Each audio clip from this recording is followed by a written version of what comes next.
Todo cambió cuando encontré una carta escondida en su maleta. Al principio pensé que era algo inofensivo, pero al leerla entendí que mi pareja tenía un plan que jamás imaginé.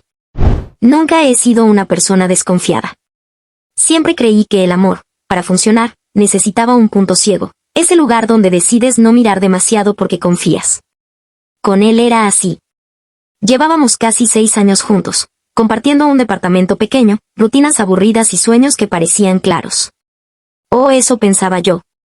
Todo empezó una tarde cualquiera, de esas que no anuncian tragedias. Él estaba en la ducha y yo buscaba una chaqueta en el armario porque habíamos quedado con unos amigos. Al mover unas cajas, vi su maleta grande, la que solo usábamos para viajes largos. Me sorprendió porque no teníamos ningún viaje planeado. Pensé que quizá la había sacado para limpiarla o algo así. La abrí sin culpa, buscando espacio para guardar la chaqueta. Dentro estaba casi vacía, salvo por un sobrebeis, doblado con cuidado, escondido entre el forro y una camiseta vieja. No tenía mi nombre. Tampoco el suyo. Solo una fecha escrita a mano, reciente. No sé por qué, pero sentí ese cosquilleo incómodo en el estómago, como cuando sabes que algo no encaja. Aún así, me convencí de que no era nada grave. Quizá una carta vieja, un trámite, algo familiar. Nunca fui de invadir su privacidad hasta ese momento. Abrí el sobre. La carta estaba escrita a mano, con una caligrafía que reconocí enseguida, la suya. Empezaba con un sé que esto suena frío, pero necesito dejarlo por escrito para no echarme atrás. Ahí ya sentí que el aire se me iba del pecho. Seguía explicando que llevaba meses planeándolo, que había estado ahorrando en silencio, organizando contactos, cerrando detalles. Decía que no podía decírmelo aún porque yo lo arruinaría todo con mis emociones. Esa frase me atravesó como un cuchillo. ¿Mis emociones? ¿Desde cuándo amar era un problema? Pero lo peor vino después. La carta no era para mí. Era para alguien más. No una amante, como imaginé en un primer instante. Era para un abogado. En ella hablaba de dejar el país, de cambiar de ciudad primero, de vender cosas sin levantar sospechas. Mencionaba fechas exactas, montos de dinero y, finalmente, una frase que todavía me cuesta escribir. Cuando todo esté listo, ella no podrá impedirlo. Para entonces ya no habrá marcha atrás. Yo era ella. Cerré la carta con las manos temblando.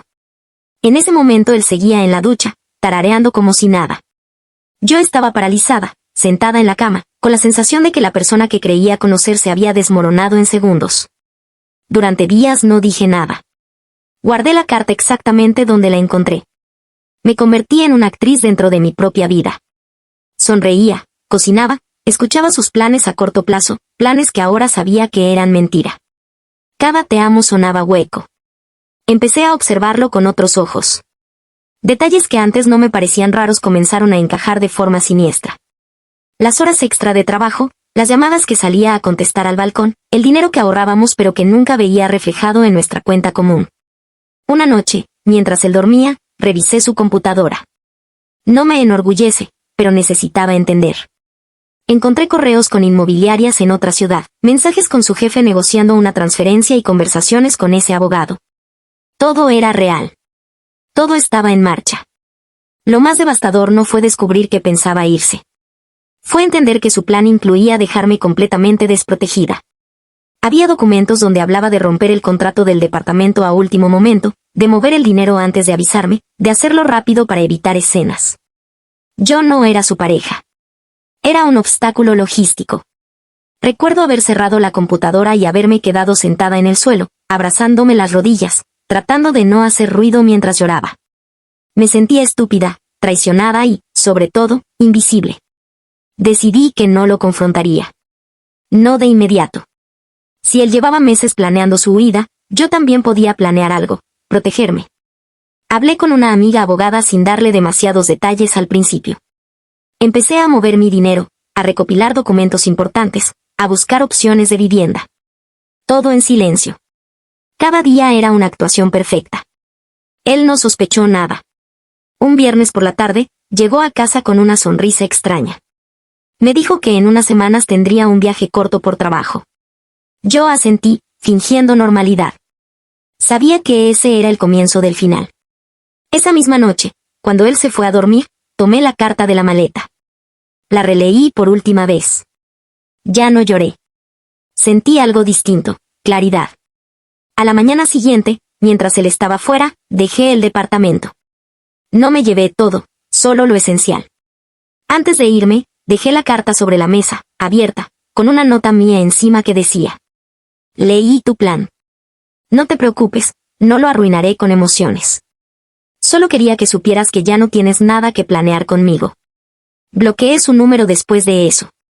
Durante semanas no supe nada de él. Amigos en común me contaron que estaba desesperado, que no entendía cómo me había dado cuenta. Al parecer, su plan se vino abajo.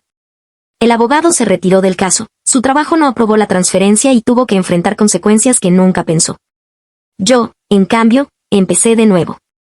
No fue fácil. Hubo noches de duda, de tristeza, de preguntarme cómo no vi las señales. Pero también hubo algo nuevo, paz. Hoy vivo en otro lugar, más pequeño, pero mío. A veces pienso en esa versión de mí que abrió una maleta sin imaginar que ahí estaba el fin de su relación. Si pudiera hablarle, le diría que no fue el final, sino el comienzo.